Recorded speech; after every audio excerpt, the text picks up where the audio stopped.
महिला स्वास्थ्य कार्यकर्ता परीक्षा 2023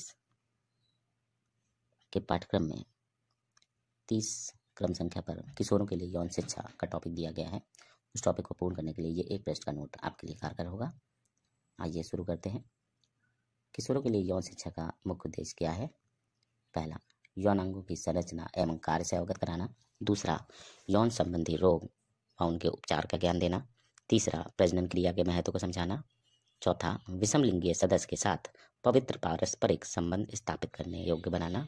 पांचवा, विषम लिंगीय सदस्यों के प्रति उत्तरदायित्व समझने के लिए परिपक्व बनाना। छठा, अनैतिक एवं असामाजिक कार्यों को रोकना। सातवां, अनैतिक तथा अप्राकृतिक यौन कार्यों के दुष्परिणामों से अवगत कराना। किशोरों के लिए यौन शिक्षा के अंतर्गत ही शिक्षक विभिन्न रोगों के लक्षण, कारण तथा उपचार का ज्ञान करा सकता है।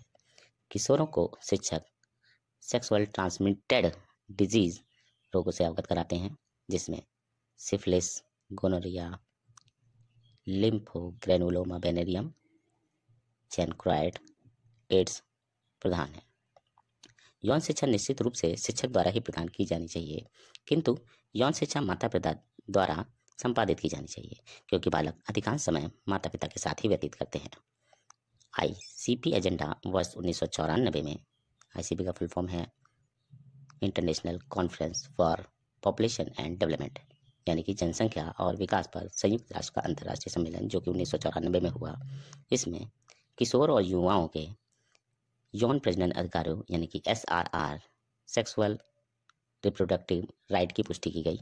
सम्मेलन में ये समझाया गया था कि किशोरावस्था और युवाओं के लिए उनके लिंग भेद और प्रजनन से संबंधित सभी मामलों पर मुक्त रूप से निर्णय लेने में सक्षम बनाने हेतु उन्हें लिंग भेद पर व्यापक शिक्षा की आवश्यकता होती है। ध्यान दीजिएगा, ICP एजेंडा वर्ष 1994 में SRR यानी कि यौन प्रजनन अधिकारों और लिंग भेद पर व्यापक शिक्षा की पर महत्व दिया गया।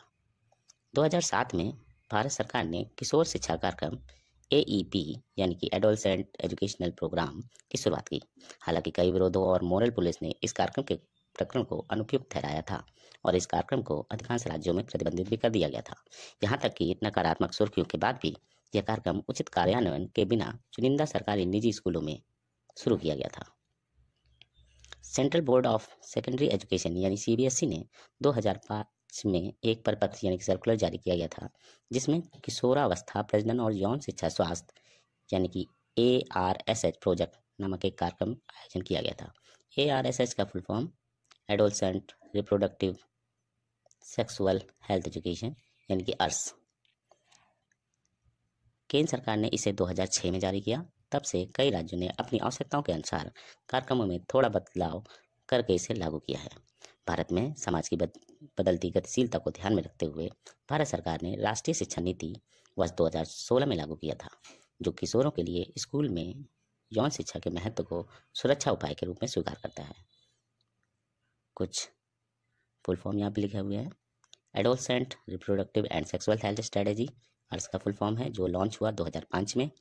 नेशनल एडोलसेंट हेल्थ प्रोग्राम, जिसको हिंदी में राष्ट्रीय किशोर स्वास्थ्य कार्यक्रम शॉर्ट फॉर्म में RKS के कहते हैं, जो लॉन्च किया गया 2014 में।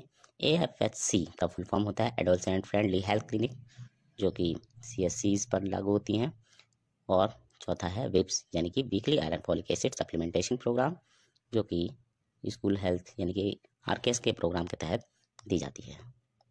आशा करता हूँ कि आपको मेरी ये प्रस्तुति ठीक लगी होगी और आपकी परीक्षाओं में ये अत्यंत ही कारगर होगा। धन्यवाद।